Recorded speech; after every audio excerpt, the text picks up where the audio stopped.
YouTube! Welcome back to my channel. Today we're diving into the latest Genshin Impact banner release, 4.3 Phase 2. Buckle up as we explore the strengths and weaknesses of Raiden Shogun, Yoimiya, Kujosara, Chevreuse, and Bennett. Let's get started. First up in the spotlight is Raiden Shogun, the Electro Archon.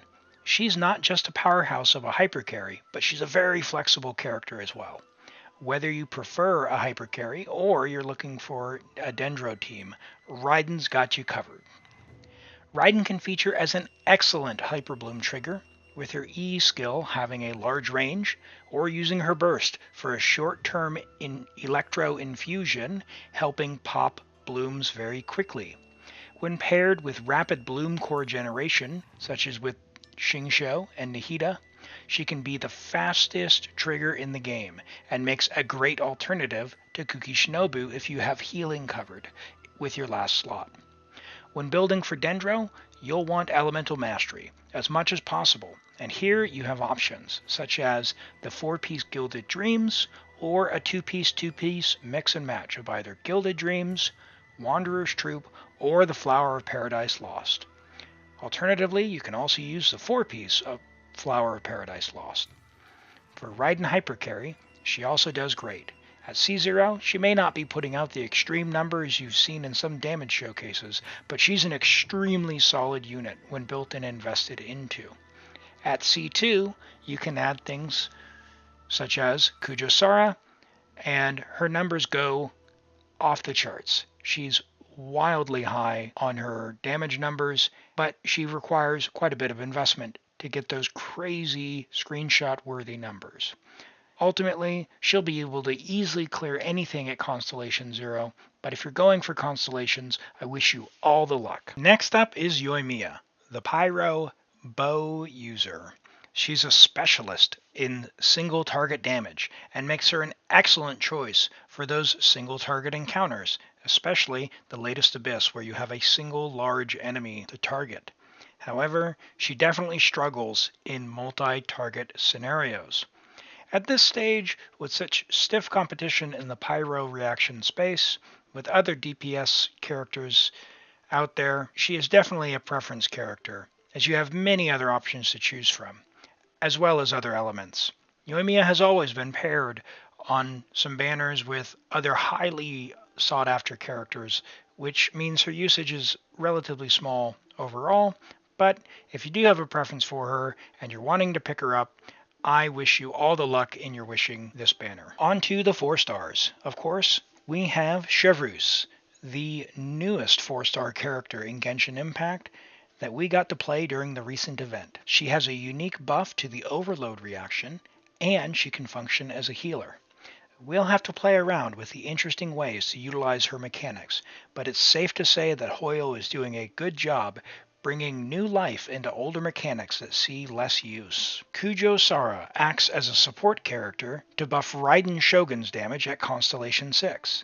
If you're building Hyper Raiden, you can't go wrong working towards a C6 Kujosara. Just don't fall into the trap of wishing exclusively for a 4-star. Before Constellation 6, it's hard to justify giving up that slot to Kujosara, but if you can have persistence and make it to Constellation 6, you'll get even bigger numbers from your Raiden Shogun. Next up, we have Bennett. Bennett is an excellent 4-star Pyro support who's long been considered one of the best supports in the game. Bennett's Burst, his Q ability, provides healing to the entire team when they're under 70% health, and it heals for a lot. It heals for a lot of health, dependent on his base attack. So you pair Bennett with a high attack weapon and you are off to the races. Level his talent and he can easily heal for 4, 5, or 6,000 per tick, which is very helpful for supporting. In addition to that, Bennett also boosts attack, and at Constellation 1, he no longer has a requirement to have his HP or the person's HP over 70% for that attack boost. So if you can pick up two copies of Bennett so that he has Constellation 1, he will easily be one of the best characters available in your roster for what he brings to the team. his massive healing, and his pyro synergy. He may be usable with Chevreuse as well, as he is a pyro character who will be able to support the team, so you can make some interesting overload compositions. On to the weapon banner. Of course, we have Raiden Shogun's Engulfing Lightning on the weapon banner, which features energy recharge and increases attack based on energy recharge over 100%. You can get a maximum of 80% attack this way, and it is a great way to supercharge those attack scaling characters who also are very energy hungry. It goes great with Raiden Shogun, of course, but also others like Xiangling, who can put it to great use. Yoimiya's signature weapon is the Thundering Pulse, which increases attack as a substat. It can function as a crit damage stat stick, which can be helpful, but frankly, there are alternatives and stiff competition in the bow category for those bow users. That being said, it's still a decent 5-star stat stick and can find use if you do happen to end up with a copy. The weapon banner. The 4 stars on the weapon banner are, quite frankly, not good. The Favonius sword is the standout here. It is the best item on the weapon banner. However, the others leave a lot to be desired. Rust can be used as an alternative to Thundering Pulse if you do not get it, and you are going for the signature weapon for Yoimiya. However, it's never worth pulling on the weapon banner if there aren't enough high value items on the weapon banner. Wavebreaker's Fin, Rain Slasher, and Eye of Perception aren't in particular high demand. In fact, Eye of Perception isn't wanted by basically anyone.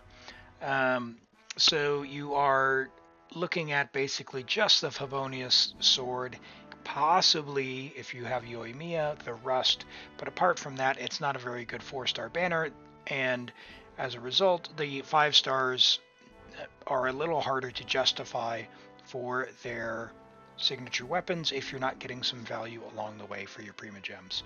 Beware of the weapon banner.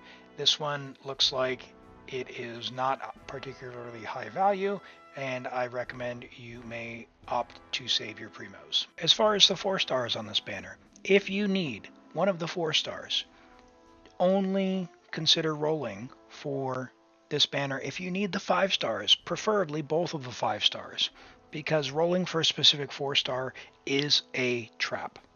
That being said, if you are going for a weapon on this weapon banner, I wish you all the luck. Just remember, keep a watchful eye on your Primo Gems. And there you have it, folks. The 4.3 Phase 2 banner features a mix of characters at different power levels who are still relevant today. Whether you're aiming for your very first copy of Raiden Shogun, picking up Constellations, or you have an affinity for Yoimiya, or you just want to try and snag a copy of the brand new Chevreuse, I wish you all the luck and all the wishing that you may do this patch. Good luck. If you're new here, don't forget to hit that like and subscribe button and the bell icon so you won't miss out on my future videos.